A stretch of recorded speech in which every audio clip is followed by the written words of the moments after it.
A'udzubillahi minasyaitonirrajim. Bismillahirrahmanirrahim. Assalamualaikum warahmatullahi ta'ala wabarakatuh. Alhamdulillahi rabbil alamin. Wassalatu wassalam ala al-habibil mustafa sayyidina wa maulana Muhammadinil karim wa ala alihi wa itratihi wa ashabihi ajma'in. Ashhadu an la ilaha illallah wahdahu la syarikalah wa ashhadu anna habibana wa sayyidana wa maulana Muhammadan abdullahi wa rasuluh wa safiyuhu min khalqihi wa habibuh adal amanah wa balagha risalah wa nasahal ummah wa kashafallahu bihil ghummah. Allahumma salli wa sallim wa zid wa barik ala al-habibil mustafa sayyidina wa maulana Muhammadin wa ala ali sayyidina Muhammad. Allahumma amin. Amma ba'd.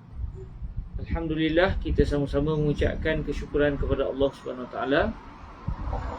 Dengan keizinan daripada Allah, kita dapat bertemu lagi pada hari yang berbahagia ini untuk sama-sama kita menyambung pembacaan kitab Qurratul Ain, huraian Al-Imam Al-Khattab Al-Maliki terhadap Matan Waraqat karangan Imam Al-Haramain.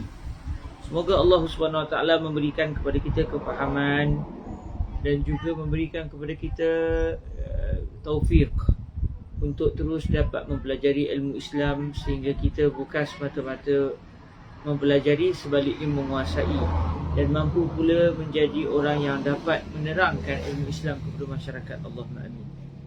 Para hadirin yang dirahmati Allah Subhanahu wa taala, pertemuan kita sebelum ini membicarakan tentang beberapa gaya bahasa Arab yang menunjukkan kepada al-umum. Beberapa contoh gaya bahasa Arab di dalam ucapan orang-orang Arab, yang mana ucapan itu ataupun gaya bahasa itu menunjukkan erti umum, iaitu erti semua. Dan ia sangat berkait rapat dengan masalah istinbat hukum, berkait rapat dengan para fuqaha, kerana apabila mereka, iaitu para fuqaha kita, mendapati sebarang dalil yang mengandungi uslub umum ataupun mengandungi gaya bahasa yang menunjukkan bahawa kalimah tertentu itu adalah umum, maka hukum yang berkait dengan perkara tersebut akan diumumkan kepada semua individu perkara tersebut tanpa berkecuali. Melainkan kalau ada dalil yang menyatakan ataupun mengeluarkan individu tertentu terkeluar daripada umum kalimah.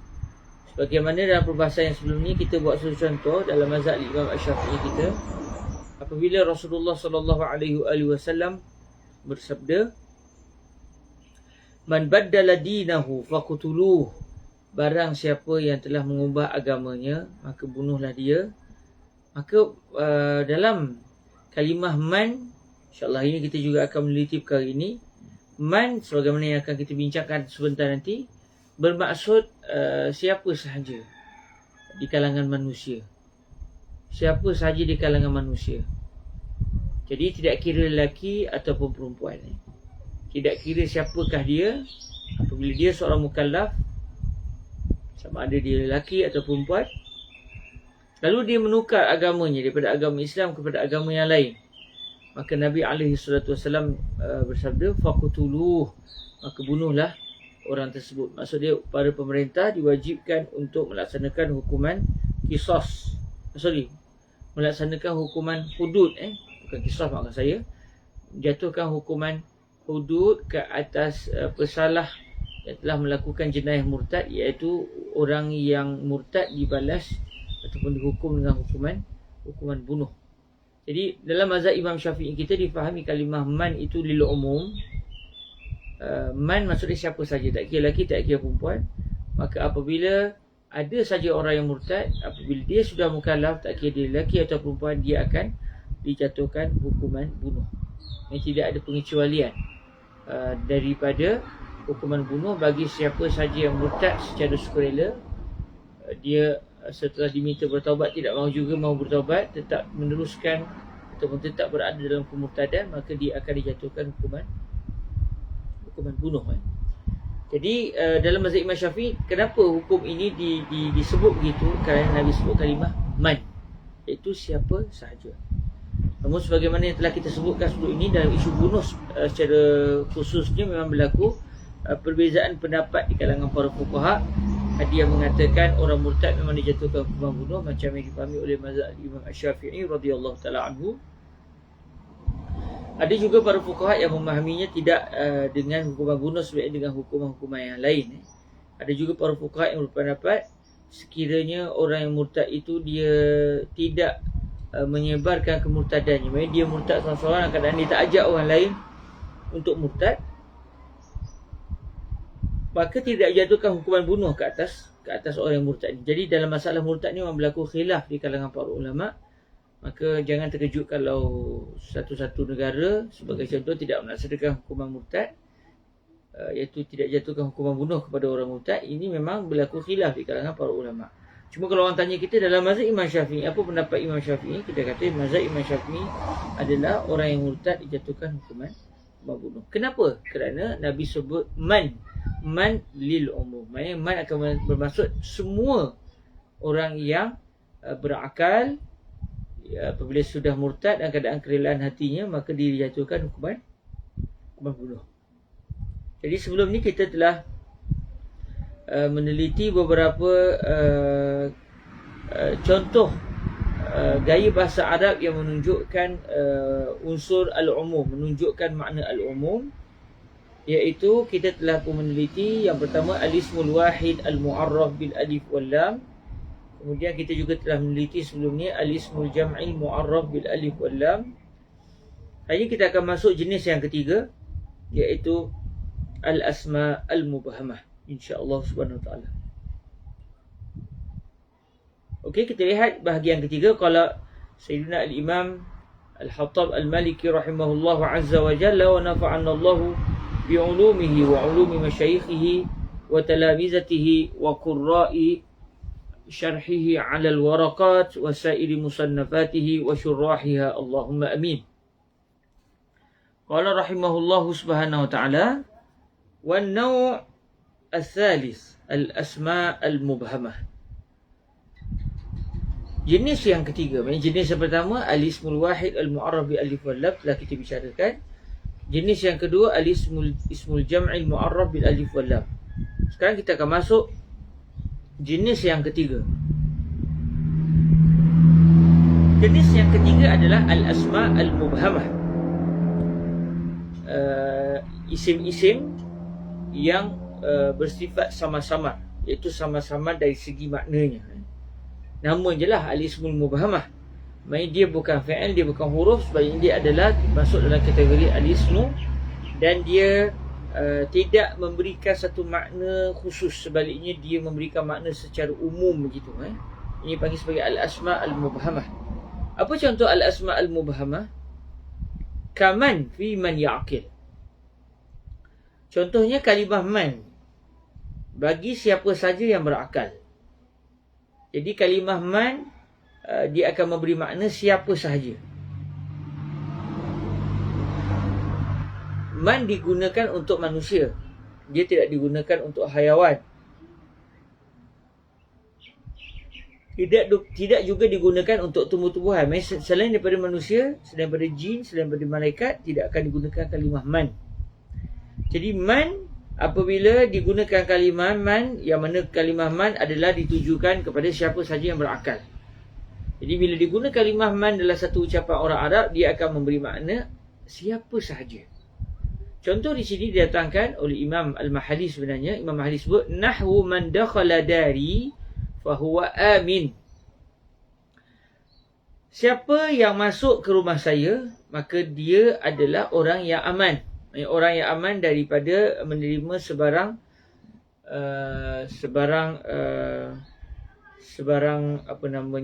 benda-benda yang tidak baiklah, sebarang musibah. Jadi man dakhala dari fahuwa amin. Barang siapa yang masuk ke dalam rumah saya, maka dia adalah orang yang aman. Jadi kalau kita lihat dalam ayat ini digunakan kalimah man. Man kita telah mempelajarinya. Man adalah termasuk di antara al-asma' al-mubhamah. Al-asma' al-mubhamah merupakan salah satu gaya bagi al-umum. Jadi apabila digunakan kalimah man yang bermaksud siapa sahaja, maka tak kira siapa sahaja, asal dia orang, dia masuk ke dalam rumah saya, Saya sebut man dakhala dari fahuwa amin. Siapa saja yang masuk rumah saya, tak kira siapa dia, lelaki ke perempuan ke, orang besar ke, orang kecil ke, maka dia adalah orang yang selamat daripada sebarang musibah. Jadi kalau ada tiba-tiba satu orang datang ke rumah saya, tiba-tiba saya buat zalim dengan dia, wali'azubillah min zalim, maka orang itu boleh berhujah. Dia boleh berhujah dengan saya. Dia kata, macam mana kamu memberikan musibah kepada saya sedangkan kamu dah sebut sebelum ini, man dakhala dari fahuwa amin. Siapa sahaja yang telah masuk ke dalam rumah saya, maka dia telah menjadi orang yang aman. Jadi kalimah man adalah untuk memberi makna al-umum. Jadi kalimah man termasuk di antara sirah umum, kerana man termasuk dalam al-asma al-mubhamah, al-asma'ul mubhamah. Okey, seterusnya kata Imam Al-Haramain Al-Juwaini, wa ma fi ma la ya'qil. Kalimah ma, jadi kalimah man, sekarang kalimah ma. Kalimah ma untuk apa sahaja yang tidak berakal. Yang tidak berakal ni bukan manusia, bukan jin, bukan malaikat. Selain daripada manusia, jin dan malaikat adalah dianggap sebagai benda-benda makhluk Allah yang tidak berakal, yang tidak mampu untuk berfikir. Jadi apabila digunakan kalimah ma, dia akan memberi makna apa sahaja. Kalau tadi siapa sahaja, sekarang apa sahaja. Apa contoh? Kata Imam Al-Mahalli, nahwu ma ja'ani. Kemudian Imam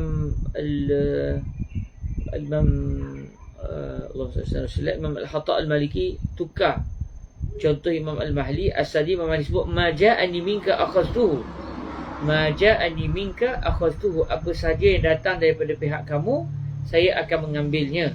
Lalu Imam Al-Hatta tukar contoh ni dengan ma ja'ani qabiltuhu. Apa sahaja yang datang, apa saja yang datang kepada saya akan menerimanya.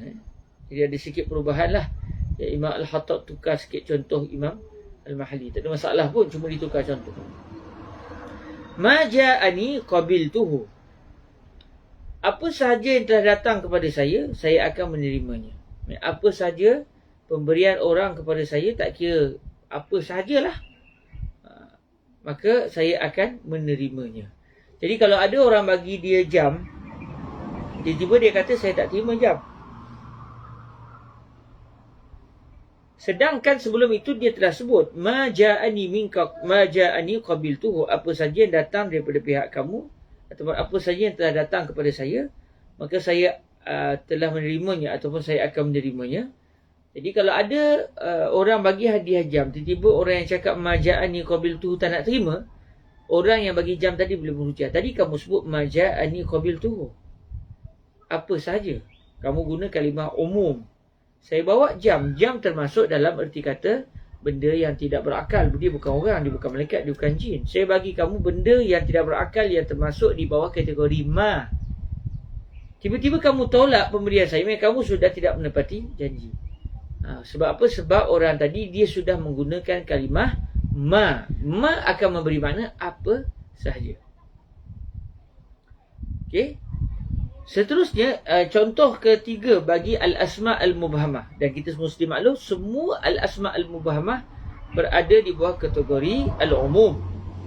Contoh ketiga bagi al-asma' al-mubhamah adalah kalimah ay. Qala rahimahullahu azza wa jal, wa ayyin fil jami' ay man ya'qil wa ma la ya'qil. Dan sebagai nusrah, wa man la ya'qil. Tapi moga-moga yang tepatnya adalah nuskhah yang berbunyi wa ma la ya'qil. Wa ayyin fil jami'. Kalimah ay, yang mana ay ini dalam bahasa Arab kalimah ayu. Ayu ni apa sahaja pun boleh, siapa sahaja pun boleh. Kalimah ay boleh digunakan untuk orang yang berakal. Yang berakal itu manusia, jin dan juga jin, malaikat dan manusia. Ayu juga boleh digunakan untuk benda-benda yang tidak berakal. Kalimah ay akan merangkumi siapa sahaja yang berakal dan apa sahaja yang tidak berakal. Jadi kata Imam Al-Haramain Al-Juwaini, wa ayyin fil jami'. Kalimah ay yang digunakan pada semua, iaitu pada yang berakal dan juga yang tidak berakal. Fil jami', pada semua. Lalu kata Imam Al-Mahalli, ay man ya'qil. wa ma la ya'qil. Iaitu maksud ai digunakan pada semua, iaitu digunakan pada siapa yang berakal dan apa sahaja yang tidak berakal. Jadi kalimah kalimah ai dia lebih bersifat umum. Dan kalau kita guna kalimah ai, tak kira yang berakal atau yang tidak berakal, semuanya akan berada di bawah kategori ai. Apa contoh? Qala rahimahullah azza wa jal, nahwu ayyu abidi ja'aka ahsin ilaih. Dibuat contoh, Imam Al-Mahalli buat contoh ayyu abidi ja'ak, mana-mana hamba saya, mana-mana hamba-hamba saya yang datang kepada kamu, ahsin ilaih, berbuat baiklah kepada dia. Maksudnya digunakan kalimah ayyu, siapa sahaja, apa sahaja. Di sini di sini dia akan beri makna siapa sajalah, mana-mana hamba-ku, mana-mana hamba-hamba saya. Sebab zaman dulu ada sistem hamba, ada sistem tuan. Jadi katakan saya ada banyak hamba, katakan saya ada 10 orang hamba, kemudian saya sebut kepada kawan saya, ayyu abidi ja'aka ahsin ilaih, mana-mana hamba-hamba saya yang datang kepada kamu, maka buat baiklah dengan dia, jangan kamu hina dia. Jadi kalau datang hamba saya yang warna hitam ke, hamba saya yang malas ke, siapa saja asal dia hamba saya, maka orang tadi saya telah meminta dia untuk berbuat baik kepada hamba saya. Kenapa? Kenapa dia kena buat baik dengan semua hamba saya? Sebab saya telah sebut ayyu. Saya guna kalimah ayyu, apa sahaja, siapa saja, apa, sebarang hamba-hamba saya yang datang kepada kamu, maka berbuat baiklah kepadanya. Ini contoh ai yang digunakan pada manusia, pada yang berakal. Contoh ai yang digunakan untuk benda-benda yang tak berakal pula, contohnya sini datangkan ayyu wa ayyul asya'i aradtahu a'taitukahu. Apa sahaja benda yang kamu mahukannya, saya akan berikan kamu akan benda tersebut. Digunakan kalimah ay. Apa sahaja benda, ayyul asya, apa sahaja benda yang kamu mahukan benda tersebut, maka saya akan memberikan kamu akan benda tersebut. Jadi digunakan kalimah ay, tetapi dia ketika ini dia merujuk kepada benda-benda yang tidak berakal. Ini contoh kalimah ai yang dia boleh digunakan untuk fi man ya'qil dan juga boleh digunakan untuk fi ma la ya'qil. Berbeza kalimah man. Man hanya digunakan kepada yang berakal, manakala kalimah ma pula digunakan untuk yang tidak berakal. Yang maknanya dia bukan manusia, bukan jin dan bukan malaikat. Tapi kalau selain daripada itu, dia dianggap sebagai yang tidak berakal. Seterusnya, Al-Imam Al-Mahalli ataupun kita katakan Imam Al-Hattab mendatangkan huraian bagi isim mubham yang seterusnya, iaitu kalimah aina. Aina. Di sini sebut wa aina fil makan. Imam Al-Haramain sebut wa aina fil makan. Kalimah aina yang digunakan untuk merujuk kepada tempat. Jadi digunakan kalimah aina, dia akan memberi mana sahaja tempat. Contoh, dia datangkan sini nahwu aina tajlis ajlis. Di sini kalau kita cuba buat perbandingan sikit antara contoh Imam Al-Mahalli dengan Imam Al-Hattab, kita akan tahu Imam Al-Hattab tukar sikit contoh Imam Mahalli. Sebab asal ucapan Imam Al-Mahalli, aina takun akun ma'ak. Aina takun akun ma'ak. Di mana saja kamu berada, nescaya saya akan bersama dengan kamu. Lalu ditukar oleh Imam Al-Hattab contoh ini, beliau kata aina tajlis ajlis. Aina tajlis ajlis. Di mana saja kamu duduk, nescaya saya akan duduk bersama dengan kamu. Nahwu aina tajlis ajlis. Di mana saja kamu duduk, saya akan duduk, iaitu duduk bersama kamu. Jadi digunakan kalimah aina. Jadi tak kira lah orang tu duduk jauh ke, duduk dekat ke, kalau yang bercakap dah sebut aina tajlis ajlis, Di mana saja kamu duduk, saya akan duduk di situ. Maknanya kalau orang tu pergi ke mana sekalipun, maka dia akan mengikut orang tersebut. Kerana dia sudah berkata dengan ucapan al-umum, iaitu dia menggunakan kalimah aina. Aina termasuk dalam al-asma' al-mubhamah. Maka apabila ia sudah termasuk dalam al-asma' al-mubhamah, al-asma' al-mubhamah adalah di antara contoh gaya bahasa Arab yang menunjuk makna umum. Contoh lagi, kalimah mata. Wa mata fi zaman. Kalimah mata yang ditujukan untuk zaman, untuk masa. Dia bila guna kalimah mata, dia akan memberi makna bila sahaja, apa waktu pun. Dia akan memberi maksud itu. Apa waktu pun, apa masa pun. Contoh dia apa? Mata nahwu, mata taqum, akum. Kalau contoh aina, wa aina fil makan, nahwu aina tajlis, ajlis. Okey, kalau mata pula contohnya nahwu mata taqum, akum. Di sini pun Imam Al-Hattab tukar sikit contoh Imam Mahali. Asal contoh Imam Mahali, mata syi'ta ji'tuka. Bila kamu mahu saja, bila masa kamu mahu, saya akan datang kepada kamu.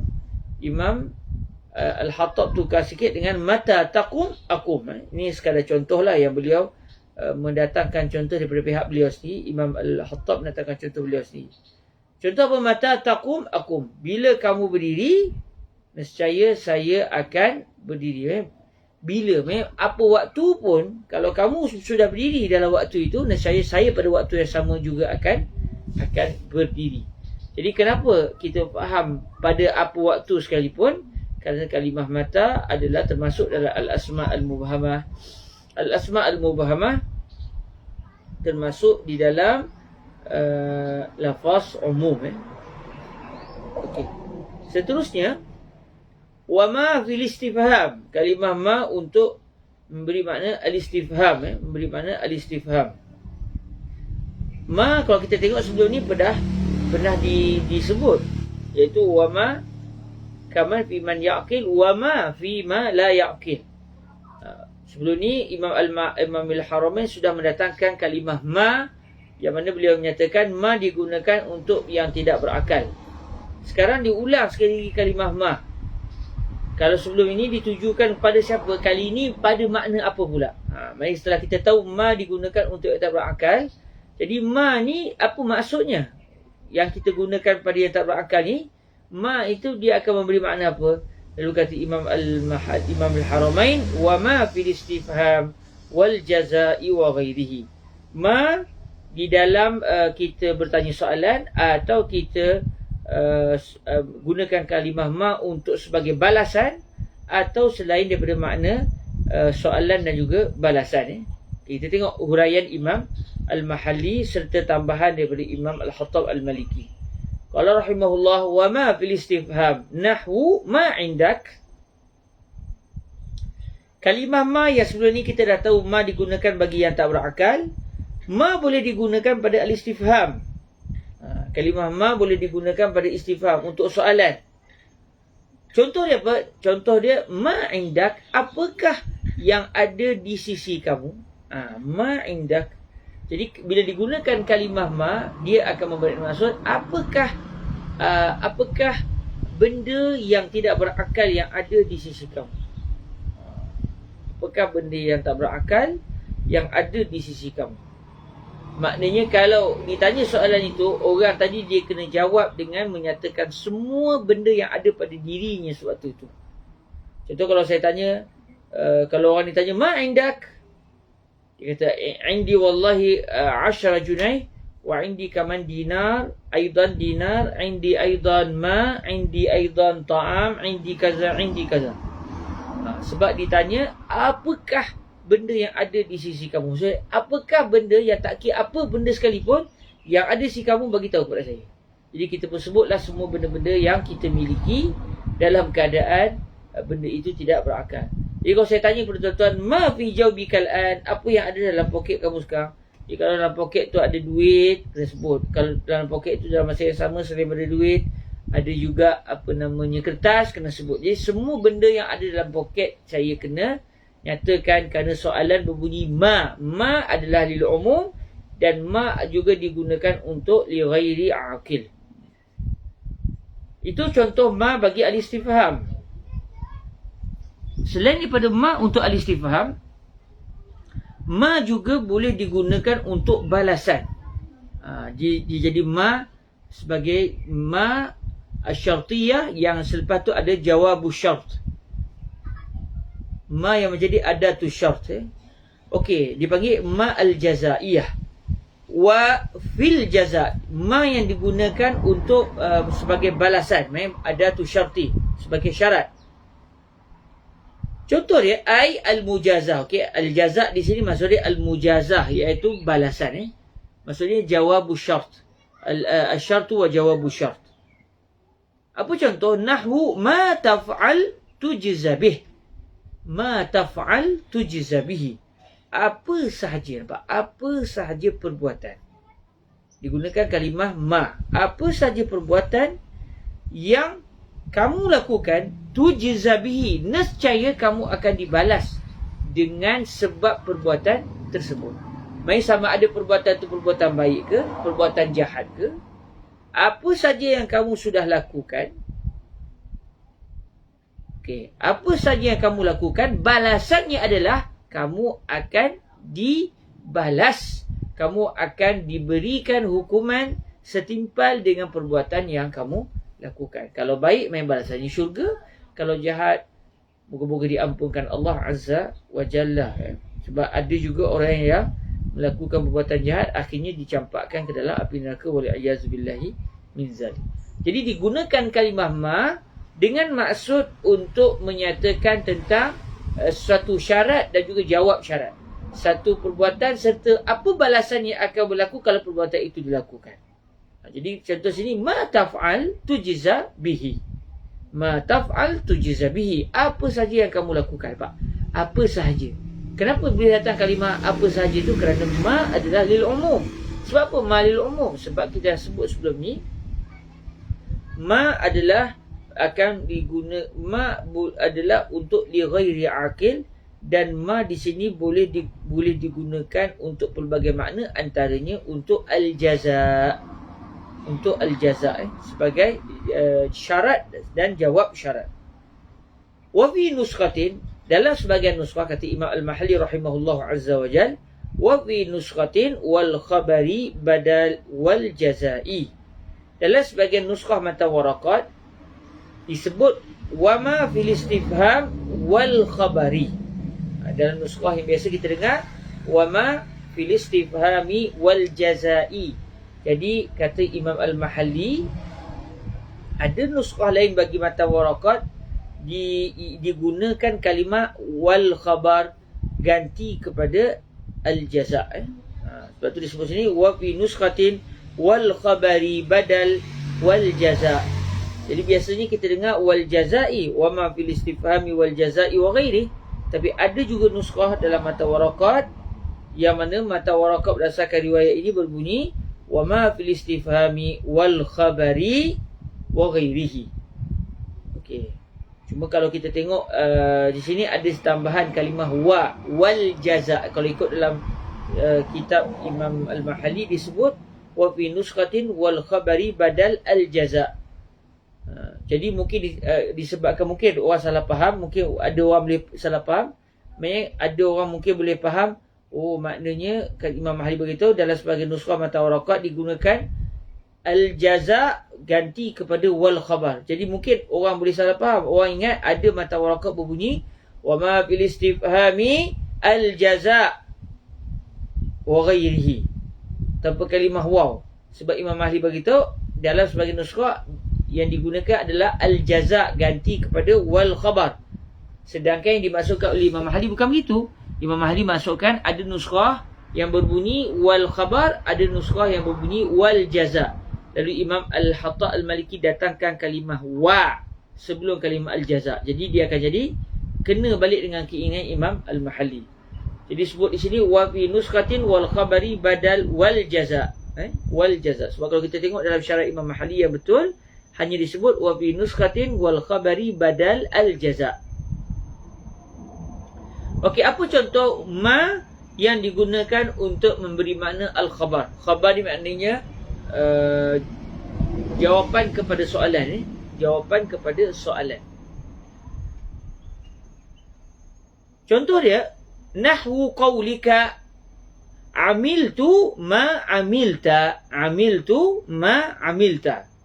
Imam Al-Hattab Al-Maliki rahimahullah azza wa jalla menjelaskan maksud contoh ni dengan menyatakan bita'il mutakallimi fil awal wa ta'il khitabi fil thani jawaban liman qala laka ma amilta. Contohnya adalah ma yang digunakan, contoh ma yang digunakan untuk al-khabar, untuk sebagai jawapan, jawapan kepada soalan yang ditanya. Contohnya seperti ucapan anda, amiltu ma amilta. Saya akan lakukan apa yang kamu lakukan. Saya melakukan apa yang kamu lakukan. Lalu Imam Hattab kata, cara nak baca contoh ni, amiltu ma amilta, sebab kalimah asal manuskrip tak ada baris-baris. Kadang-kadang ada juga di baris, tapi biasanya manuskrip tidak berbaris. Jadi kalau kita tengok kalimah amiltu dengan amilta tanpa baris ni, kita pun tak tahu cara baca betul-betulnya ma amilta ke, amilta ma amilta ke, amiltu ma amiltu ke, amiltu ma amilta ke, ataupun amilta ma amiltu. Ya, kita mungkin boleh salah faham. Sedangkan contoh ini telah didatangkan oleh Imam Al-Mahalli. Lalu Imam Al-Hattab menjelaskan cara baca contohnya adalah bita'il mutakallim fil awal, iaitu dengan cara bacanya kita datangkan atau kita gunakan ta al-mutakallim, ta yang bermaksud saya, pada contoh yang pertama, pada kalimah amil yang pertama. Jadi kita sebut amil tu. Wa ta'il khitab fi tsani, kemudian kita gunakan ta al-khitab, iaitu ta yang bermaksud kamu, untuk yang kedua. Jadi kalimah amil yang kedua tu kita baca amil ta. Amil yang pertama kita baca amil tu. Jadi contohnya secara sempurna akan jadi amil tu ma amilta. Kata Imam Al-Hattab, kita sebut amil tu ma amilta sebagai jawapan bagi sesiapa sahaja yang telah berkata kepada kamu ma amilta. Dia tanya kepada kita, ma amilta, apa yang telah kamu lakukan? Dia tanya soalan, ma amilta, apa yang kamu telah lakukan? Lalu sebagai jawapan kita kata amiltu ma amilta, saya telah melakukan apa sahaja yang telah kamu lakukan. Jadi ma di sini bukan soalan.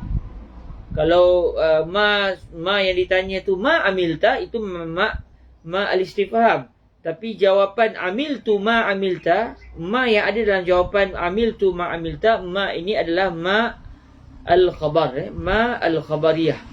Ma yang digunakan untuk menjawab menjawab soalan sebelumnya. Amilta, ma amilta, ma amilta. Amilta, ma amilta. Contoh satu orang tanya kita, ma amilta, apa yang telah kamu lakukan? Kita jawab, amiltu, ma amilta. Ataupun kita buat ringkas sikit, ma amilta, apa sahaja yang kamu telah lakukan. Sebab tu bila baca kitab Arab ni, kita kena perhati secara teliti. Sebab bahasa Arab ni begitu unik. Kadang-kadang ma boleh jadi soalan, kadang-kadang ma boleh bermaksud tidak. Contoh kalau kita kata ma dengan maksud tidak, kalau satu orang tanya, hal amilta? Hal amilta? Kita kata ma amiltu. Saya tidak melakukan apa-apa. Hal amilta, adakah kamu telah melakukan sesuatu? Kita kata ma amiltu. Saya tidak melakukan apa. Tapi digunakan kalimah ma. Kalau orang tu tanya ma amilta, apa yang kamu telah lakukan? Kita menjawab ma amilta, apa yang kamu telah lakukan. Maksudnya ketika itu kita bukan gunakan kalimah ma dengan maksud tidak, tapi ma di sini bermaksud apa sahaja. Jadi sebab tu bila kita baca kitab Arab, antara benda yang kita belajar ataupun yang para guru di Al-Azhar sering sebut, baca kitab Arab ni kilmah, satu kalimah. Yang perhati molek, jangan baca subuh nak baca laju. Sebab tu sebagai masyarakat kita tidak gemar kalau pelajar-pelajar dia nak khatam cepat. Nak baca kitab nak khatam cepat. Bila nak khatam cepat, secara adatnya kita akan baca dan kadang tidak teliti. Yang penting khatam. Jadi sebagai ulama kita tak setuju perkara ni. Sebab yang paling penting bukan khatam itu, yang paling penting faham. Tapi lagi baik faham dan khatam. Macam Syekh Yusri, Fadilatul Syekh Yusri baca kitab satu, tapi sampai khatam. Tapi ambil masa sikit lah, secara adatnya akan ambil masa.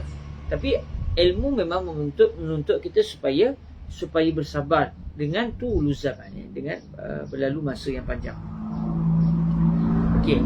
Setelah setelah Imam Al-Haramain Al-Juwaini mendatangkan fungsi ma, yang sebelum ni kita dah tahu dah ma digunakan untuk apa saja yang tak berakal. Lalu sekarang dinyatakan tentang fungsi ma, iaitu ma boleh digunakan untuk soalan, ma boleh digunakan untuk adat syarti, ma juga boleh digunakan untuk khabar, untuk jawapan kepada soalan yang ditanya. Selain daripada itu, ada juga makna lain, disebutnya wa ghairihi, dan selain daripadanya. Jadi kalau ikut matan Waraqah betul-betulnya, wa ma fil istifhami wal jazaa'i wa ghairihi, dan sebagai nuskhah wa ma fil istifhami wal khabari wa ghairihi. Jadi wa ghairihi itu adalah ma'tuf kepada al-istifham. Ma fil istifham, wa fil jazaa', wa fi ghairihi, ay fi ghairil mazkur, apa yang telah disebutkan tadi, selain pada apa yang telah disebutkan. Ghairihi wa ghairihi ay ghairi ma zukir, maksud dia selain daripada apa yang telah disebutkan sebelum ini. Kalau ikut nuskhah yang mula-mula bagi mata Waraqah, dia akan sebut wa ma fil istifhami wal jazaa' wa ghairihi. Jadi masuk wa ghairi sini apa saja selain daripada ma untuk al-istifham dan ma untuk al-jazaa'.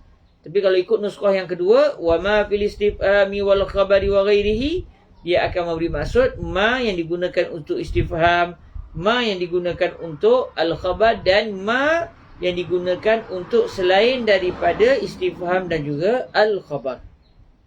Jadi sini sebut wa ghairihi ay ghairi ma zukir, selain daripada apa yang telah disebutkan sebelum ini. Sebab kenapa? Kadang-kadang mungkin orang boleh bertikai, orang kata patutnya wa ghairihi ma. Mungkin orang boleh kata ke Imam Al-Haramain, wa ma fil istifhami wal jazaa' wa ghairihi, betul sebutlah wa ghairihi ma. Kan? Ma untuk istifham, ma untuk al-jazaa', ma untuk selain daripada dua yang telah disebut. Mungkin ada orang akan pertikaikan Imam Al-Haramain. Lalu Imam Al-Hattab Al-Maliki menjelaskan dhamir itu bukan merujuk kepada al-jazaa' sahaja, bukan merujuk kepada istifham, tapi dhamir itu dia kembali kepada yang tidak disebut sebelum ni, iaitu kalimah al-mazkur. Betul sebut wa ghairihi ay wa ghairil mazkur, yang sebut ay ghairi ma zukir, selain daripada apa yang telah disebut. Jadi maknanya ayat Imam Al-Haramain tak ada salahnya. Sebab ada orang dia kata mungkin ada orang kata wa ma fil istifhami wal jazaa'i wa ghairihi, lagi bagus pada wa ghairihi ma. Tapi akhirnya dengan kita tengok kenyataan Imam Al-Hattab, tahu kita, wa ghairihi maksud dia wa ghairil mazkur, selain daripada yang telah disebutkan sebelum ini. Apa dia? Contohnya kal khabari ala nuskhatil ula, contohnya ma untuk memberi makna al-khabar bagi nuskhah yang pertama. Nuskhah pertama bagi mata Waraqah bunyi ni macam mana? Wa ma fil istifhami wal jazaa'i wa ghairihi, ma yang digunakan untuk soalan, ma yang digunakan untuk al-jazaa' dan selain daripada itu. Jadi contohnya ma yang digunakan untuk al-khabar. Okey. Wal jazaa'i 'ala nuskhatis saniyah, atau contohnya ma yang selain daripada yang disebut ni adalah ma al-jazaa', ma yang digunakan sebagai adatu syarti berdasarkan nuskhah yang kedua. Sebab nuskhah kedua bagi mata Waraqah berbunyi wa ma fil istifhami wal khabari wa ghairihi, ma yang digunakan untuk soalan, ma yang digunakan untuk al-khabar, dan ma yang digunakan untuk selain daripada yang telah disebut. Apa contohnya? Contohnya ma untuk al-jazaa', ma untuk asyart. Jadi ini yang dimaksudkan oleh Imam Al-Mahalli ketika menyebut kal khabari ala nuskhatil ula wal jazaa' ala nuskhatis thaniyah. Okey, selesailah kita meneliti beberapa contoh bagi al-asma'ul mubhamah. Al-asma'ul mubhamah iaitu man, ma, aina, mata, serta ai. Ma, man, ma, ai, mata, aina. Kemudian didatangkan sikit perincian bagi kalimah ma. Sebenarnya bukan sekadar ma, man juga begitu. Man boleh digunakan untuk istifham, man juga boleh digunakan untuk al-jazaa', man untuk istifham. Biasa kita kata man ma'ak al-an, Man ma'akal an? Hal anta wahdak am ma'ak ahad? Man ma'ak? Contoh, siapa yang bersama dengan kamu sekarang? Jadi digunakan kalimah man untuk soalan.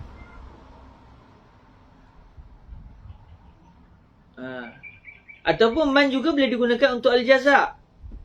Contohnya, man tuhibbuh, man tuhbibuhu, ahbabtuh. Contoh. Ataupun uhibbahu, man tuhibbahu, uhibbahu. Siapa yang kamu menyukainya, nescaya saya juga menyukainya. Jadi gunakan kalimah man untuk jawab, untuk sebagai adatu syart. Man ya'mal mithqala dzarratin khairan yarah. Allah guna kalimah man untuk memberi makna al-jaza'. Man ya'mal mithqala dzarratin khairan yarah. Siapa sahaja yang melakukan kebaikan walau sekecil biji sawi, dia akan melihat kebaikan itu di akhirat kelak. Jadi kalimah man juga boleh digunakan untuk al-jaza'. Dan man juga boleh digunakan untuk al-khabar. Contoh saya tanya kepada tuan-tuan. Man tuhibbuh? Man tuhib? Siapa yang kamu sayangi? Lalu kawan-kawan boleh sebut uhibbu man tuhib. Saya suka kepada orang yang kamu suka. Jadi man ketika itu akan memberi makna al-khabar. Jadi cuma di sini dia letakkan contoh diperincikan dalam matan disebut ma sahaja. Tapi seakan-akan Imam Al-Haramain nak bagi tahu, siapa perasanlah. Bukan sekadar ma saja, man juga begitu. Sebab secara bahasa Arabnya man juga boleh digunakan untuk al-istifham, man juga boleh digunakan untuk al-jaza', man juga boleh digunakan untuk al-khabar, dan man dalam tiga bahagian ini sebenarnya juga akan memberi makna al-umum. Okey, sebenarnya kita meneliti tentang bahagian yang ketiga bagi siyagul umum, bagi gaya bahasa Arab untuk memberi makna umum. Kita masuk jenis yang keempat bagi siyagul umum berdasarkan contoh di sini, iaitu qala rahimahullahu azza wa jalla wan naw'ur rabi', dan sebagian makhtutat wan naw'us tsalits. Ada kesilapan di sini sebab sebelum ni dah wan naw'us tsalits, iaitu pada bahagian wal asma al mubhamah. Cuma sebagian nuskhah bagi kitab Qurratul Ain ditulis wan naw'us tsalits, tapi kebanyakannya sebut wan naw'ur rabi'.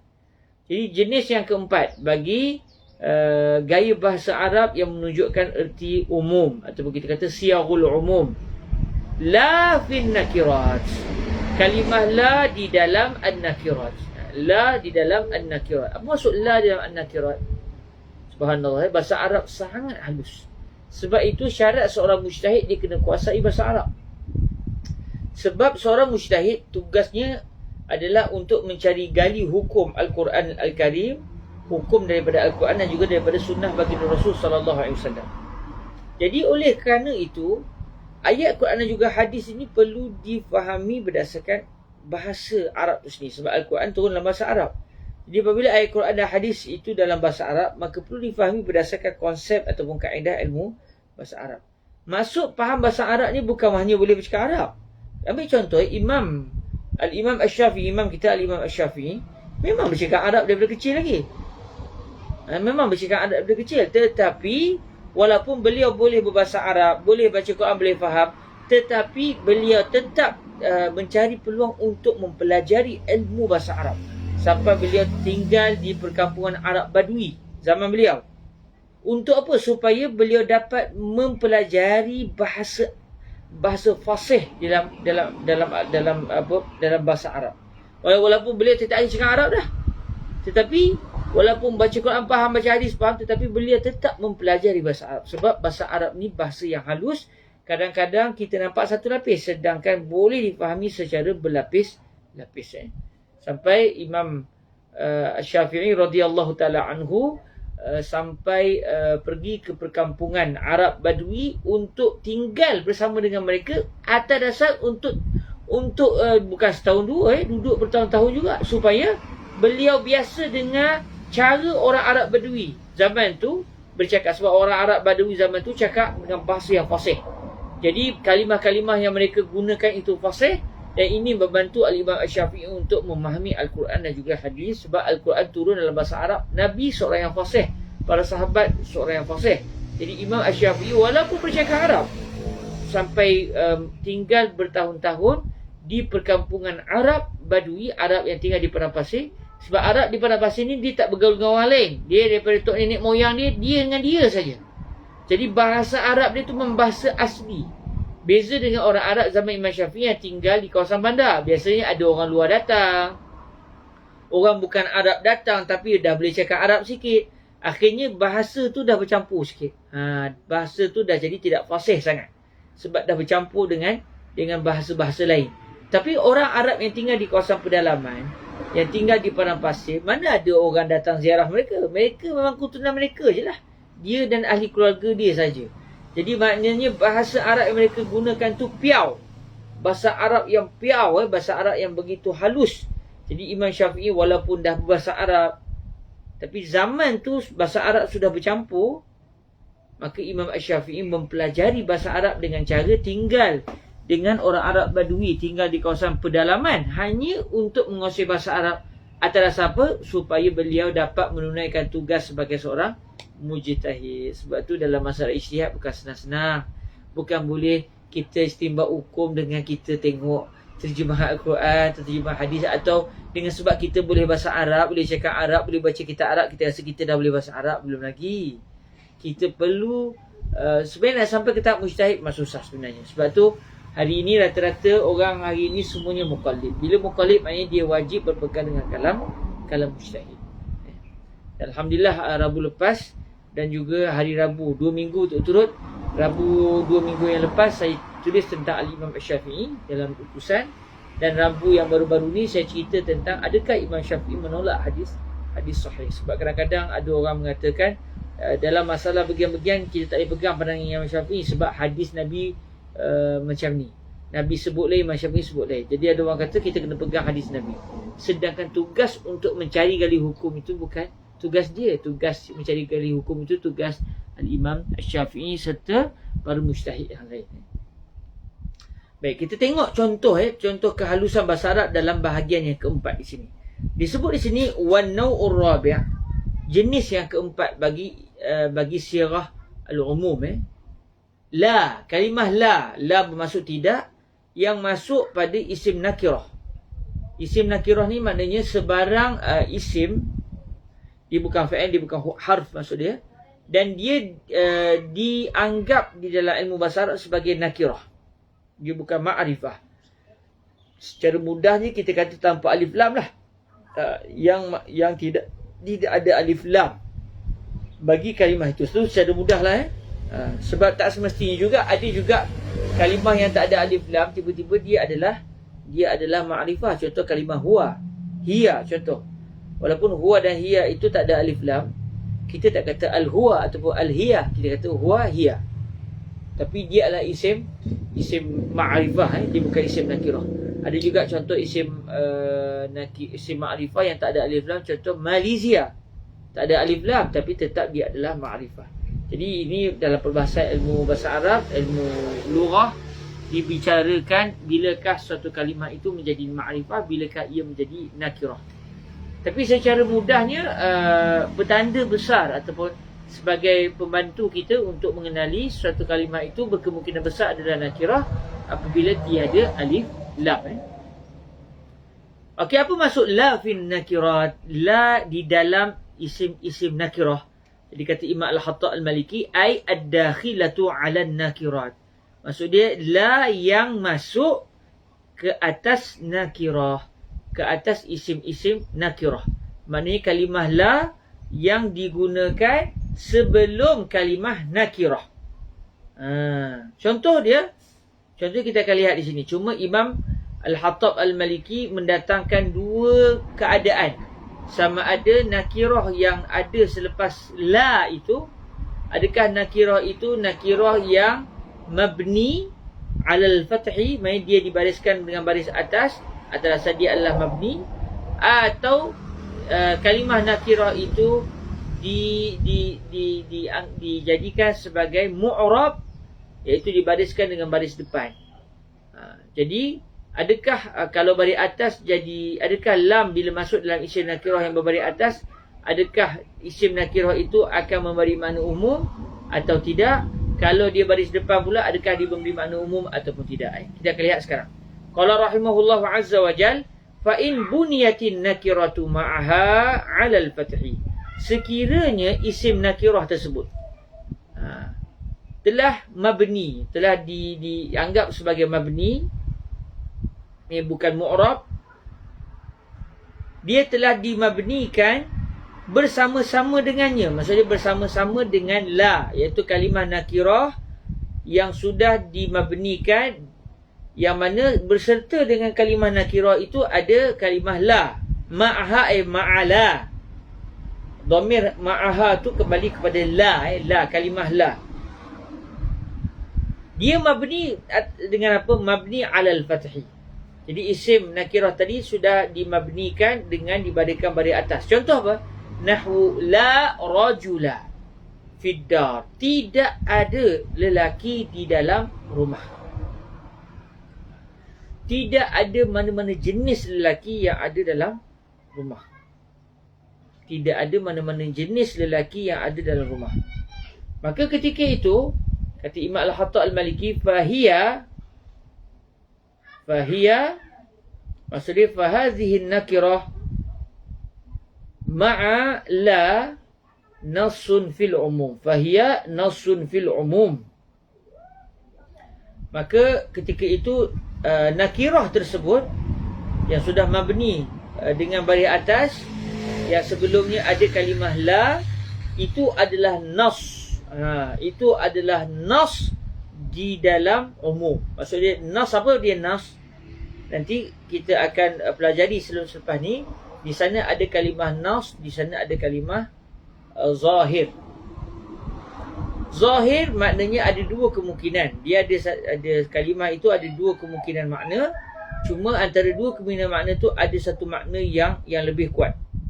Jadi makna yang lebih kuat itu dipanggil sebagai zahir. Kalau nas pula, ma la yahtamilu illa ma'nan wahida.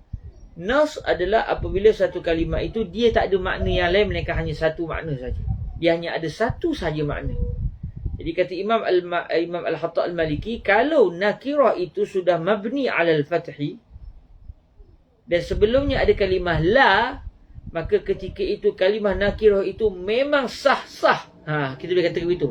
Memang hanya ada satu makna saja, iaitu umum. Dia mengandungi erti umum. Maksudnya bila saya sebut la rajula fid dar, tidak ada mana-mana jenis lelaki dalam rumah, dia akan memberi makna apa? Semua lelaki tidak wujud di dalam rumah. Sebab tu dalam kalimah syahadah kita guna la ilaha. Kita tak kata la ilahun. Kita kata la ilaha illallah. Tidak ada mana-mana jenis Tuhan sekalipun tak wujud, melainkan Allah sahaja yang wujud. Kita menafikan tidak wujud sama sekali sebarang jenis Tuhan. Tak kira siapa pun jenis Tuhan yang dianggap Tuhan itu, tak ada, tak wujud. Cuma satu saja yang wujud. Siapa? Allah Azza wa Jalla. Digunakan kalimah la. Jadi la ilaha, ilaha itu adalah nakirah. Mudah cerita kerana dia tak ada alif lam. Kemudian sebelumnya ada kalimah la. Kemudian kalimah ilaha itu dibaris dengan baris atas. Jadi dia mabni alal fathi. Maka dia adalah nassun fil umum. Dia adalah memang sah-sah memberikan makna umum. Tidak ada makna yang lain. Tidak ada makna yang lain melainkan hanya maknanya untuk memberitahu umum. Iaitu tak wujud sama sekali sebarang Tuhan. Kalau contoh di sini, la rajula fid dar, tidak wujud mana-mana lelaki dalam rumah. Wa illam tubna, ay wa illam tubna nakiratu ma'a la. Kalau kita nak pecahkan dhamir tu, kita kata wa illam tubna, takdir dia wa illam tubna nakiratu ma'a la, ay allati dakhala 'alaiha la. Sekiranya kalimah nakirah itu tidak mabni, sebaliknya dia menjadi mu'rab, yang sebelumnya ada juga kalimah la. maka fahiya zahiratun. Dia adalah kalimah nakirah tadi adalah zahirah. Zahirah maksud dia ada dua kemungkinan makna. Pun begitu, makna yang paling kuat adalah makna yang dianggap sebagai makna zahir tadi. Tapi kalau nas la yahtamil illa ma'nan wahida, dia tidak ada makna melainkan hanya satu makna saja. Jadi kalaulah kita datangkan kalimah las, kemudian kita datangkan selepasnya isim isim nakirah. Kita datangkan isim nakirah, tetapi kita tak jadikan dia sebagai mabni, kita jadikan dia sebagai mu'rab. Jadi ketika itu adakah dia memberi makna umum ataupun tidak nakirah ni?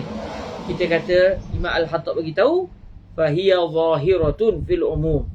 Dia memberikan juga makna umum, tetapi ada juga kemungkinan dia bukan memberi makna umum.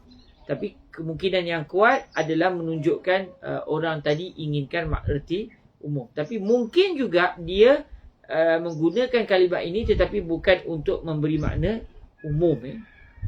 Sebab tu kalimah zahiratun fil umum. Maknanya dia ada dua kemungkinan makna, tapi makna yang paling kuat adalah dia memberi juga makna umum. Contoh apa? Contohnya nahwu la rajulun fid dar. La rajulun fid dar. Tidak ada seorang lelaki di dalam rumah. Jadi dia mungkin memberi maksud tak ada langsung. Tidak ada langsung mana-mana lelaki dalam rumah. La rajulun fid dar. Tapi mungkin juga dia hanya ingin menafikan yang seorang lelaki tak wujud, tapi sebenarnya dalam rumah tu ada 5 orang lelaki contoh. Jadi ada dua kemungkinan tu. Sama ada bila sebut la rajulun fid dar, adakah dia nak menafikan dalam rumah ni memang tak wujud mana-mana orang lelaki? Dan ini makna yang kuat. Atau sebenarnya dia nak beritahu dalam rumah ni seorang lelaki tak adalah. Yang ada 5 orang lelaki, 6 orang lelaki. Memang bukan seorang. Ada juga kemungkinan tu. Jadi oleh kerana ada dua kemungkinan, mana satu kemungkinan yang paling kuat? Yang biasanya orang gunakan makna itu bila dia datangkan kalimah la dan datangkan kalimah nakirah selepasnya, dan nakirah itu dijadikan sebagai mu'rab. Yang kuatnya juga untuk mengatakan tidak wujud mana-mana lelaki. Seorang ke, 2 orang ke, 10 orang ke, tak wujud. Yang ada semuanya perempuan. Tapi bila sebut nahwu la rajulun, tak guna la rajula, la rajulun fid dar, maka sebenarnya masih ada kemungkinan untuk yang bercakap ini ingin mengatakan dalam rumah dia bukan hanya ada seorang lelaki, bahkan sebenarnya bukan seorang, ada lebih. Jadi ada kemungkinan makna tu. Tapi bila satu orang sebut la rajulun fid dar, adakah dia memberi makna umum? Yang kuatnya dia memberi makna umum. Tapi tak pasti jugalah. Tapi pendapat, kalau tak ada sebarang dalil, kita pegang dia adalah umum lah. Tapi kalau ada dalil yang menunjukkan dia bukan umum, kita akan kata dia bukan untuk memberi makna umum. Contoh saya kata la rajulun fid dar, wa innama yujad fid dar Ahmad, Ali, Uthman, Abu Bakar. Kita kata dia kata la rajulun fid dar, tak ada seorang lelaki dalam rumah. Kita dah ingat seorang lelaki ke? Tak ada seorang lelaki, ada orang perempuan. Lepas tu dia kata wa innama yujad fid dar Muhammad, Ahmad, Muhammad, Abu Bakar, Ali. Yang ada di rumah, dalam rumah sekarang ada Muhammad, Abu Bakar, Ali, Osman. Bagi dia nak bagi tahu seorang saja. Bukan seorang saja yang bukan seorang saja yang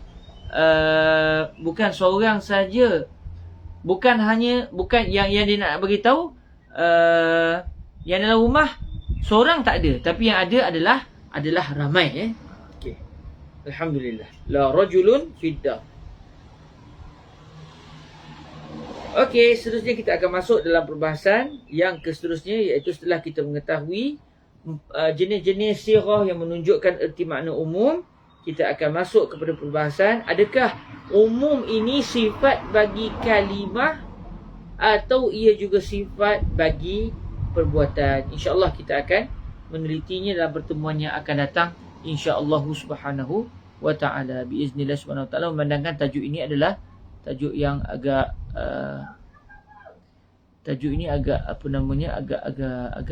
dalam agak dalam. Jadi mungkin dengan waktu pun dah habis,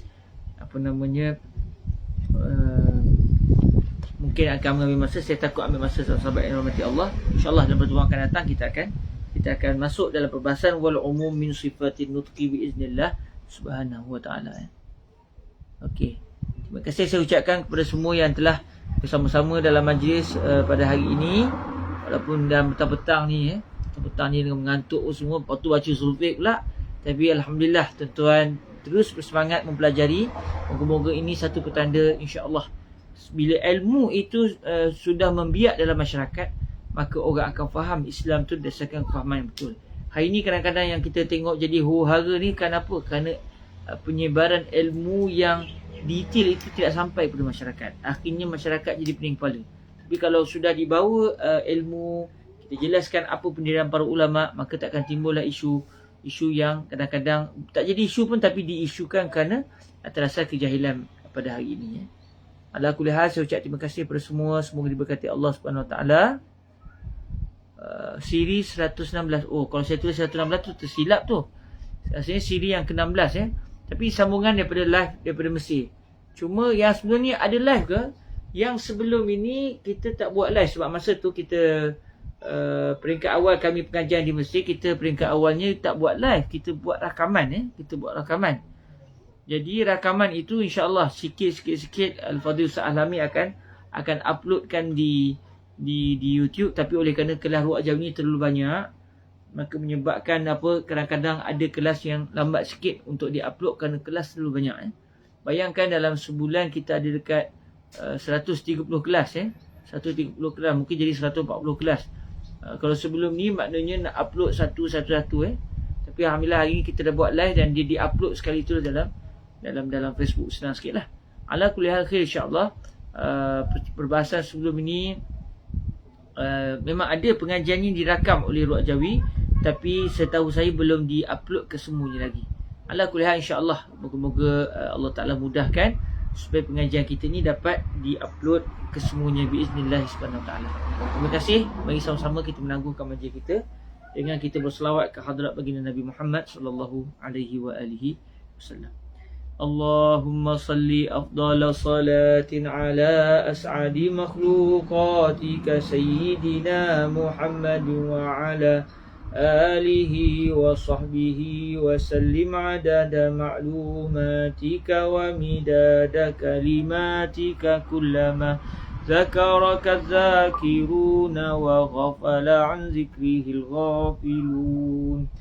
Allahumma salli afdala salatin ala as'adi makhluqatika sayyidina Muhammad wa ala alihi wa sahbihi wa sallim adada ma'lumatika wa midada kalimatika kullama zakaraka zakiruna wa ghafala an zikrihil ghafilun. Allahumma salli afdala salatin ala as'adi makhluqatika sayyidina Muhammadin wa ala alihi wa sahbihi wa sallim adada ma'lumatika wa midada kalimatika kullama zakaraka zakiruna wa ghafala an zikrihil ghafilun.